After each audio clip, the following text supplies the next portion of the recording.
नमस्कार। स्वागत है आपका न्यूज लॉन्चर पर। मैं हूं अशोक वानखड़े, लेकर आया हूं आपका अपना कार्यक्रम the direct hit. Uttar Pradesh में डबल इंजन की सरकार, उत्तर प्रदेश में रामलला की प्राण प्रतिष्ठा, उत्तर प्रदेश में राम राज्य। एक कैसा राम राज्य है? पूरे देश की जनता जब देश के गृह मंत्री को सुनती है तो उन्हें लगता है वाकई उत्तर प्रदेश में राम राज्य स्थापित हो गया है। सुनिए अमित शाह जी क्या कहते हैं उत्तर प्रदेश के कानून व्यवस्था पर।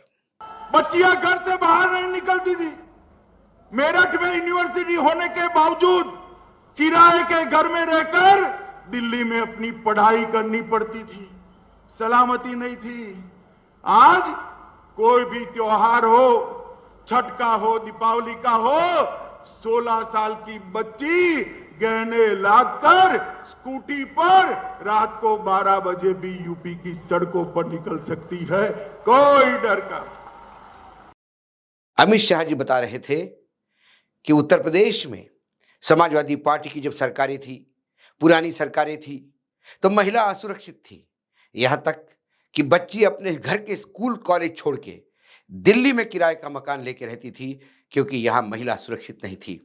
अब योगी आदित्यनाथ की सरकार है और महिला इतनी सुरक्षित है कि 16 साल की लड़की हो या एक विवाहित महिला हो, वो पूरे गहने पहन के रात को बेखौफ घूम सकती है और गुनहगार डर के मारे भागे हुए हैं। लेकिन वस्तुस्थिति क्या है? ये जो बोला जाता है ये सिर्फ विज्ञापन है। विज्ञापन उस चीज का जो चीज एक ढकोसला है। उत्तर प्रदेश में मैं ऐसी कहानी आपके सामने बयां करने जा रहा हूं जिससे पता पड़ता है कि उत्तर प्रदेश की कानून व्यवस्था कैसी है। सीधी डायरेक्ट हिट करती है भाजपा के बड़े बड़े नेताओं के उन तमाम दावों पर जो नितांत खोखले हैं। करवा चौथ एक ऐसा त्योहार जहां पत्नी अपने पति के लंबी उम्र के लिए दिन भर उपवास रखती है। रात को चांद का दर्शन करके वो उपवास खोलती है। यह त्योहार हर महिला के जीवन का बहुत महत्वपूर्ण त्योहार है। आपने जब गृह मंत्री को सुना तब उन्होंने ये भी कहा कि छठ का त्योहार हो, दिवाली का त्योहार हो, यह त्योहार की जो कहानी मैं सुनाने जा रहा हूं वो छठ पूजा की है। 29 साल की head constable, Uttar Pradesh police की एम्प्लॉय जिसके जिम्मा समाज की सुरक्षा है, वह हेड कांस्टेबल अयोध्या में तैनात थी, सुल्तानपुर में ड्यूटी पे थी। उसने छुट्टी ली शनिवार को क्योंकि करवा चौथ मनाना था। वो वहां से अपने ससुराल निकली। कानपुर उसका ससुराल था। जब वो घर जा रही थी तो रास्ते में उसने, क्योंकि ससुराल जा रही है, करवा चौथ के लिए जा रही है, तो ड्रेस में तो जाएगी नहीं, वो अपने सिविल ड्रेस में एक साड़ी पहन के वो महिला ससुराल जा रही थी। रास्ते में थाना क्षेत्र नरवल के पाली में वो वहां से, जिस वाहन से वो गई वहां उतर गई और आगे ससुराल के लिए जो थाना क्षेत्र पश्चिम पारा से पैदल निकल ली ससुराल के लिए। रास्ते में उसे बुधेड़ नाम के गांव के रहवासी कल्लू उर्फ धर्मेंद्र पासवान मिले।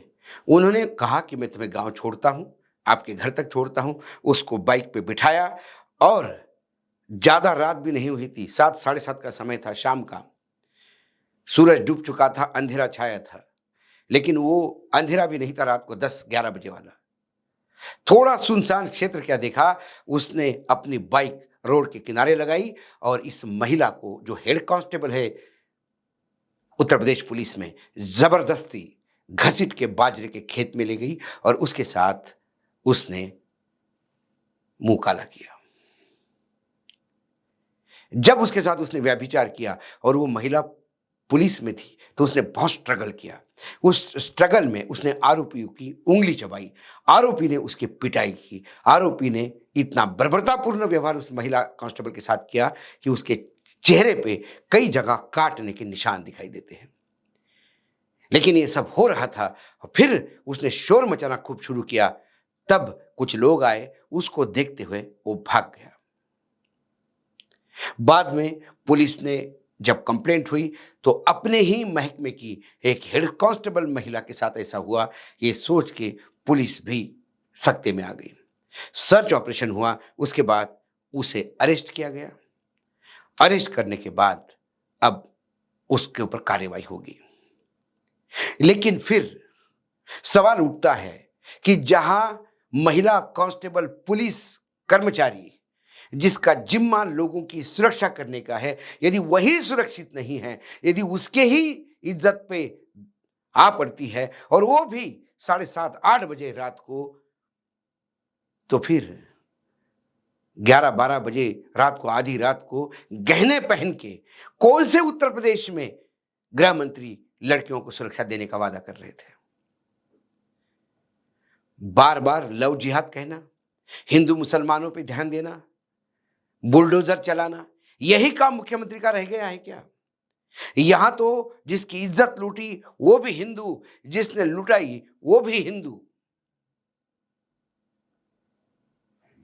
यहां कौन सा जिहाद है?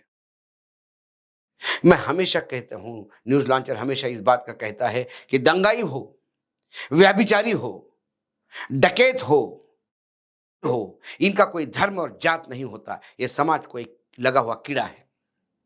लेकिन हर चीज को यदि आप उसी दूरबीन से देखेंगे, उसी चश्मे से देखेंगे, तो फिर तमाम ऐसे व्यभिचारियों का डर ही नहीं रहता। ये व्यभिचार होता कैसे है? इस धर्मेंद्र पासवान की हिम्मत कैसी हो गई ये करने के लिए? वो सिर्फ इसलिए हो गई कि उसे पता है कि ये करके भी वो छूट जाएगा, क्योंकि उसके पता है कि उत्तर प्रदेश में कई ऐसे व्यभिचारी छूटते हैं। पुलिस का डर है नहीं, क्योंकि कानून व्यवस्था है नहीं। एक मैंने पहलू ये बताया, जहां महिला हेड कांस्टेबल ही सुरक्षित नहीं है व्यभिचारियों से, उसी भूमि पे एक दूसरा कांड भी हुआ है। इसी कानपुर पुलिस कमिश्नर में साउथ जोन में रहने वाली एक महिला नॉर्थ जोन के एक इंसान के साथ फरार हो गई। घर वालों ने कंप्लेंट की, उसका लोकेशन ट्रेस हुआ मुंबई, फिर थाना फैतफुलगंज, क्या नाम है, फैतफुलगंज, विश्वसनीय गंज, जहां विश्वास है, फेथफुल अंग्रेजी शब्द है, फेथफुल उसे विश्वसनीयता कहते हैं। तो फेथफुलगंज के थाने के जो इंचार्ज थे गजेंद्र सिंह जी को यह ड्यूटी दी गई कि आप टीम के साथ जाइए, उस महिला को बरामद करके वापस ले आइए। ये गए, मुंबई गई टीम, मुंबई से उसको बरामद किया और कार से, वहां से मुंबई से कानपुर कार से निकल गए। पूरे रास्ते में वो उस महिला के साथ, उस लड़की के साथ छेड़खानी करता रहा। उसके बाद जब उसने अपने परिवार वालों को बताया तो परिवार वाले सख्ती में आ गए। उन्होंने अधिकारियों से बात शेयर की। अधिकारियों ने देखा इस गजेंद्र सिंह के खिलाफ पहले ही ऐसे कई कंप्लेंट हैं। उन्होंने जांच शुरू की। प्रथम दृष्टया वो दोषी पाए गए और उसे सस्पेंड किया। 2 किस्से ये सीधे हिट करते हैं अमित शाह जी के उस वक्तव्य को जो कहते हैं कि कानून व्यवस्था उत्तर प्रदेश जैसी कहीं नहीं है। वो हिट करते हैं योगी आदित्यनाथ को कि जो राम राज्य स्थापित होने की बात करते हैं। वो हिट करते हैं सीधा नरेंद्र मोदी के उस वक्तव्य को कि उत्तर प्रदेश बहुत तरक्की कर रहा है। तरक्की उत्तर प्रदेश की इतनी हो रही है कि पुलिस वाली महिलाएं अपनी इज्जत खो रही है और पुलिस वाले पुरुष महिलाओं की इज्जत पे हाथ डाल रहे हैं। ये है तथाकथित राम राज्य, ये है सुरक्षा, ये है बेहतरीन कानून व्यवस्था। उसके बाद अब पुलिस अपना इन्वेस्टिगेशन करेगी। पता नहीं, क्योंकि ये गजेंद्र सिंह है तो हो सकता है ठाकुर निकले, हो सकता है, मैंने कहा, क्योंकि उत्तर प्रदेश में एक्शन किस पे होती है और कैसे होती है ये भी बड़ा धर्म और जाति को लेके होता है। यह हमने कई बार देखा। कुल मिला के उत्तर प्रदेश में जितनी बातें हो रही है बड़ी बड़ी, उसकी पोल खुल के सामने आ रही है। रोज अखबार में कहीं ना कहीं ये छोटी छोटी खबरें या सोशल मीडिया में या जो लोकल पोर्टल्स है, लोकल यूट्यूब चैनल्स है क्षेत्रीय, वहां ये खबरें देखने को मिलती। और यदि यही उस महिला के साथ व्यभिचार करने वाला कोई मुस्लिम युवक होता तो आज सुबह से लेके अभी तक सारे देश के चैनल्स लगातार इसको एक नया जिहाद का नाम देके लगातार पूरा हिंदू मुसलमान करने का प्रयास करते हैं। क्यों? कि महाराष्ट्र में चुनाव है, झारखंड में चुनाव है। वहां ये बताना बहुत जरूरी है, क्योंकि महाराष्ट्र में भी पानी जिहाद, लव जिहाद, खाना जिहाद, क्या क्या जिहाद के नाम से जिहाद हो रहे हैं, क्योंकि सवाल सत्ता जिहाद का है। कुल मिलाकर ये खबर जब आई तो हमें लगा कि इस खबर को आपके साथ साझा करना चाहिए।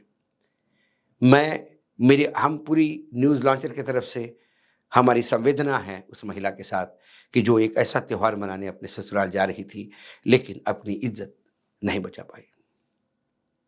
पुलिस में होते हुए भी, क्योंकि पुलिस में होना भी ये ज़रूरी नहीं कि आप फिल्मों में दिखाते वैसे सिंघम हो।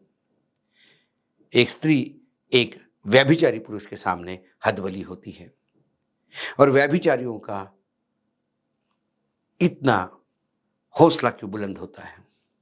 क्योंकि इसी उत्तर प्रदेश में एक नेता ने जब खिलाड़ी लड़कियों के साथ, अंतर्राष्ट्रीय स्तर के खिलाड़ी लड़कियों के साथ व्यभिचार किया, आरोप उन लड़कियों ने लगाए, चार्जशीट पुलिस ने उसके खिलाफ फाइल की, लेकिन आज भी वो हंसते हुए लोगों के बीच में घूमता है।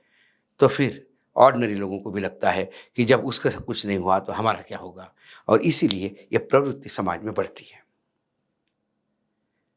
हमारी संवेदना उस महिला के साथ भी जिसके साथ पुलिस ने गलत व्यवहार किया, हमारी संवेदना उस महिला पुलिस के साथ भी जिसके साथ ही व्यभिचार हुआ। और ये सीधा हिट करता है, ये दोनों कहानियां सीधी हिट करती है भाजपा के ये तमाम दावों के साथ, और नग्न करती है उनके इस लॉ एंड ऑर्डर सिचुएशन को, उत्तर प्रदेश के राम राज्य को, डबल इंजन की सरकार को। आज इतना ही, कल फिर आता हूं किसी विषय के साथ। तब तक के लिए नमस्कार। देखते रहिएगा न्यूज़ लॉन्चर।